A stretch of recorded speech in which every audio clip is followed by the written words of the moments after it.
लताच किचनमध्ये तुमचं स्वागत. नमस्कार. पनीर बनवायचं आहे तर वाटाणे घेतले एक वाटीभर, 1 पाव किलो पनीर घेतला आणि हे पनीर मसाला आहे, हे गरम मसाला, थोडेसे कढीपत्ता आणि कोथिंबीर टाकायची घेतली. आणि हे आपल्याला साहित्य ग्रेव्ही बनवायचं आणि त्याची ग्रेव्ही बनवायची. ग्रेव्हीसाठी 5-6 कांदे घेतले, लसणाच्या पाकळ्या घेतल्या आणि अद्रक घेतला. एकच मिरची घेतली कारण लाल मिरची टाकायची आहे, गरम मसाला आहे त्याच्यामुळं तिखट होतं. आणि टमाटर घेतले थोडे जास्त आणि कोथिंबीर घेतली वाटण्यासाठी. आता एक ग्रेव्ही बनवायची वाटेल.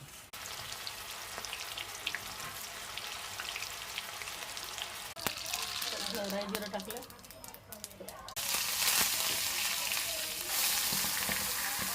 टमाटे कांद्याची ग्रेव्ही टाकायची, नंतर मसाला घालायचा.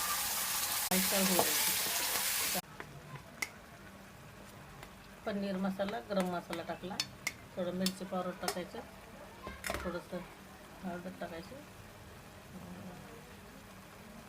मिरची पावडर टाकायची, चवीनुसार तेल मीठ घालायचं थोडंसं. अशी छान भाजी आपल्याला मसाला चांगला बरगंडी कलर लाल झाला पाहिजे. नंतर आपल्याला वाटाणे पनीर ते टाकायचं. पनीर तळून घेतला, ग्रेव्ही चांगली झाली पाहिजे, तेल सुटलंय आणि हे आपल्याला वाटाणे टाकायचे. थोडंसं पाणी पण टाकायचं आपल्याला, नंतर थोडंसं